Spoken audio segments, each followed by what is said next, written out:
ये देख लो जरा माइकल बरी के और इस पुत्र को। कीर्तन शाह अपनी रीलों में लोगों को बता रहा है कि कैसे अगला फाइनेंशियल क्राइसिस जो है वो जापान से आएगा।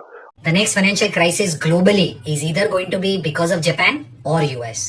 Yes, Japan, you heard me correct. और मैंने जब इसको बड़ी रिस्पेक्टफुली और पोलाइटली वीडियो से रिबटल दिया तो बंदे ने बजाय इसके कि उस पर रिस्पॉन्ड करे मेरे को ब्लॉक करके बैठ गया हर प्लेटफॉर्म से।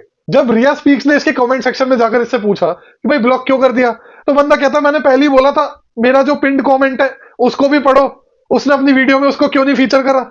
अरे भाई तू क्या एम्बैरेसिंग तो तूने बातें लिखी अपने पिंड कमेंट में, क्या लिख रहा है एंड में जरा पढ़ लो कि 1995 से इन्वेस्टर्स अज्यूम कर रहे हैं कि यील्ड रेट जो है वो नियर जीरो रहेगी। That assumption died today. अबे तुझे यील्ड और शॉर्ट टर्म बोरिंग रेट्स के बीच में डिफरेंस तो पता नहीं, जो मैंने उसी वीडियो में हाईलाइट करा है। कह देगा कल को कि मैंने तो वीडियो में बोला नहीं, तो केशव को कैसे पता कि मेरे को डिफरेंस नहीं पता। इसकी इस बात से पता चल रहा है। आप जरा यील्ड का ये ग्राफ देख लो 20 ईयर का, कहां दिख रही है आपको नियर जीरो रेट्स और कहां वो अजम्पशन अभी रिसेंटली खत्म हुई है। मतलब कुछ भी एंडी वैंडी बात पे ले जाओ। इनफैक्ट मई में, इसी साल के मई में इसने लिटरली सेम बात रिपीट करी थी कि भाई 40 साल की जो ट्रेजरी यील्ड है वो 3.5 पे पहुंच गई है।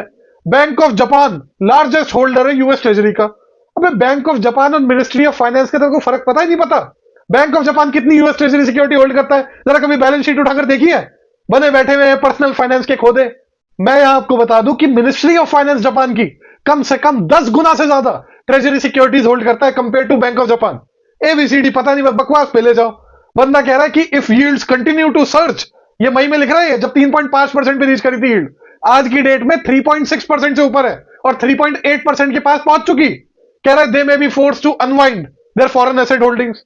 हुई या नहीं हुई पता है नहीं कुछ। अरे भाई यील्ड रेट राइज होने पे कौन सी सरकारें अपनी फॉरेन एसेट होल्डिंग्स को लिक्विडेट करती है? भाई राइजिंग यील्ड रेट को डिफेंड किया जाता है बाय बाइंग दोस बॉन्ड्स, जो कि कोविड के दौरान यूएस की फेड ने करा था।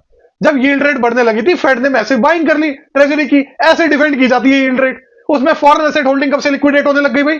और फॉरेन एसेट होल्डिंग लिक्विडेट की जाती है जब करेंसी डेप्रिशिएट हो रही हो। इस केस में येन एप्रिशिएट हो रहा है। इस केस में तो जापानी सरकार और एक्यूमुलेट करेगी फॉरेन एसेट होल्डिंग्स। इस बंदे को कख नहीं आता, कख नहीं आता। At the back of his mind ये बंदा सोच रहा है कि जापानी सरकार ने लोन उठाकर बाहर की ट्रेजरी सिक्योरिटीज खरीदी है या फॉरेन एसेट होल्डिंग्स खरीदी है जिसकी मार्जिन कॉल आने वाली है। क्यों? क्योंकि ट्रेजरी रेट बढ़ रहे हैं। एबीसीडी फंक्शनिंग ही नहीं पता कैसे काम करती है ये सब चीजें। कभी भी आके पब्लिक प्लेटफॉर्म पे मेरे से डिबेट कर ले।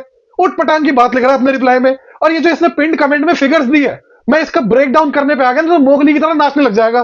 2 मिनट में बावला हो जाएगा। मैं तो कह रहा हूं बार बार पब्लिकली आकर मेरे से डिबेट कर ले। पब्लिक को दिख जाएगा कितना समझदार आदमी है तू। अभी तो तू लोगों को सिखाता है मेरा कंटेंट देखने के बाद कि कैसे इन्फ्लेशन में सब्सिडाइज्ड आइटम का 1% से ज्यादा वेट नहीं है। सार्थक आहूजा ने गलत नंबर दिया। अब तो तू ब्लॉक करके बैठ गया है। मैं मतलब हमसे सीख के आज तू हमें सिखाने बैठ रहा है। आ जाना जब मर्जी पब्लिक प्लेटफॉर्म पे डिबेट कर लो। फॉरवर्ड करो कीर्तन शाह को ये रील।